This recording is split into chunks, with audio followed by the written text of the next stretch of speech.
cela après plusieurs semaines d'action diplomatique. Vous êtes en effet, je le sais, légitimement inquiet devant les événements historiques en cours qui bouleversent l'ordre mondial. La guerre en Ukraine, qui a entraîné près d'1 million de morts et de blessés, continue avec la même intensité. Les États-Unis d'Amérique, notre allié, ont changé leur position sur cette guerre, soutiennent moins l'Ukraine et laissent planer le doute sur la suite. Dans le même temps, les mêmes États-Unis d'Amérique entendent imposer des tarifs douaniers aux produits venant d'Europe.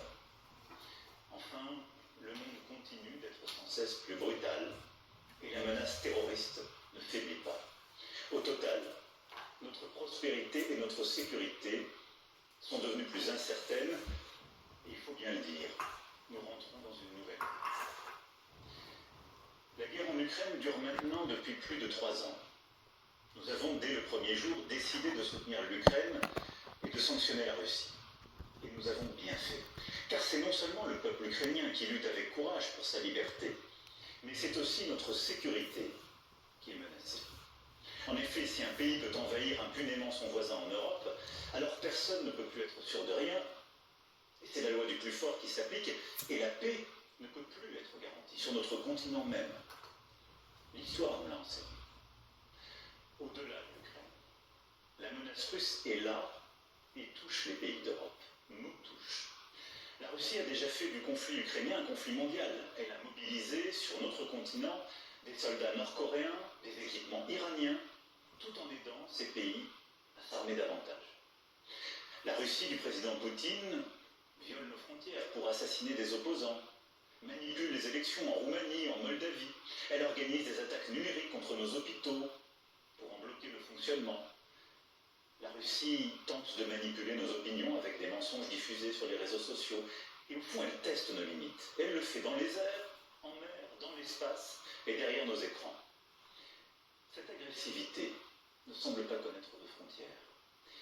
Et la Russie, dans le même temps, continue de se réarmer, dépensant plus de 40% de son budget à cette fin. D'ici 2030, elle prévoit d'encore accroître son armée, d'avoir 300 000 soldats supplémentaires, 3 000 chars, 300 avions de chasse de plus. Qui peut donc croire, dans ce contexte, que la Russie d'aujourd'hui s'arrêtera à l'Ukraine? La Russie est devenue, au moment où je vous parle et pour les années à venir, une menace pour la France et pour l'Europe. Je le regrette très profondément. Et je suis convaincu qu'à long terme, la paix se fera sur notre continent avec une Russie redevenue apaisée et pacifique. Mais la situation que je vous décris est celle-là et nous devons faire avec. Alors face à ce monde de danger, rester spectateur serait une folie. Il s'agit, sans plus tarder, de prendre des décisions pour l'Ukraine, pour la sécurité des Français, pour la sécurité des Européens. Pour l'Ukraine d'abord. Toutes les initiatives qui aident à la paix vont dans le bon sens et je veux ce soir les saluer. Nous devons continuer d'aider les Ukrainiens à résister, jusqu'à ce qu'ils puissent négocier avec la Russie une paix solide pour eux-mêmes et pour nous tous. C'est pour cela que le chemin qui mène à la paix ne peut pas passer par l'abandon de l'Ukraine. Bien au contraire. La paix ne peut pas être conclue à n'importe quel prix et sous le diktat russe. La paix ne peut pas être la capitulation de l'Ukraine. Elle ne peut pas être son effondrement. Elle ne peut pas davantage se traduire par un cessez-le-feu qui serait trop fragile. Et pourquoi? Parce que là aussi, nous avons l'expérience du passé. Nous ne pouvons pas oublier que la Russie a commencé d'envahir l'Ukraine dès 2014 et que nous avons alors négocié un cessez-le-feu à Minsk. Et la même Russie n'a pas respecté ce cessez-le-feu. Et nous n'avons pas été capables de maintenir les équilibres faute de garanties solides. Aujourd'hui, on ne peut plus croire la Russie sur parole. L'Ukraine a droit à la paix et la sécurité pour elle-même, et c'est notre intérêt, et c'est l'intérêt de la sécurité du continent européen. C'est en ce sens que nous travaillons avec nos amis britanniques, allemands et plusieurs autres pays européens. C'est pourquoi vous m'avez vu ces dernières semaines rassembler plusieurs d'entre eux à Paris, aller les retrouver il y a quelques jours à Londres pour consolider les engagements qui sont nécessaires à l'Ukraine. Une fois la paix signée, pour que l'Ukraine ne soit pas à nouveau envahie par la Russie, il nous faut le préparer. Cela passera à coup sûr par un soutien à l'armée ukrainienne dans la durée. Cela passera aussi peut-être par le déploiement de forces européennes. Celles-ci n'iraient pas se battre aujourd'hui, elles n'iraient pas se battre sur la ligne de front, mais elles seraient là, au contraire, une fois la paix signée, pour en garantir le plein respect. Dès la semaine prochaine, nous réunirons à Paris les chefs d'état-major des pays qui souhaitent prendre leurs responsabilités à cet égard. C'est ainsi un plan pour une paix solide, durable, vérifiable, que nous avons préparé avec les Ukrainiens et plusieurs autres partenaires européens et que j'ai été défendre aux États-Unis il y a 15 jours et à travers l'Europe. Et je veux croire que les États-Unis resteront à nos côtés. Mais il nous faut être prêts si tel n'était pas le cas. Que la paix en Ukraine soit acquise rapidement ou non, les États européens doivent, compte tenu de la menace russe que je viens de vous décrire, être capables de mieux se défendre et de dissuader toute nouvelle agression. Oui, quoi qu'il advienne, il nous faut nous équiper davantage, hausser notre position de défense, et cela pour la paix même, pour dissuader. À ce titre, nous restons attachés à l'OTAN et à notre partenariat avec les États-Unis d'Amérique. Mais il nous faut faire plus, renforcer notre indépendance en matière de défense et de sécurité. L'avenir de l'Europe n'a pas à être tranché à Washington ou à Moscou. Et oui, la menace revient à l'Est. Et l'innocence, en quelque sorte, des 30 dernières années, depuis la chute du mur de Berlin, est désormais révolue. À Bruxelles demain, lors du Conseil extraordinaire qui réunira les 27 chefs d'État et de gouvernement avec la Commission et le président du Conseil, nous franchirons des pas décisifs. Plusieurs décisions seront prises que la France proposait depuis plusieurs années. Les États membres pourront accroître leurs dépenses militaires sans que cela soit pris en compte dans leur déficit. Des financements communs massifs seront décidés pour acheter et produire sur le sol européen des munitions, des chars, des armes, des équipements parmi les plus innovants. J'ai demandé au gouvernement d'être mobilisé pour que d'une part cela renforce nos armées le plus rapidement possible et d'autre part que cela accélère la réindustrialisation dans toutes nos régions. Et je réunirai avec les ministres compétents les industriels du secteur dans les prochains jours. L'Europe de la défense que nous défendons depuis 8 ans devient donc une réalité. Cela veut dire des pays européens davantage prêts à se défendre et à se protéger, qui produisent ensemble les équipements dont ils ont besoin sur leur sol, qui sont prêts à davantage coopérer, à réduire leur dépendance à l'égard du reste du monde. Et c'est une bonne chose.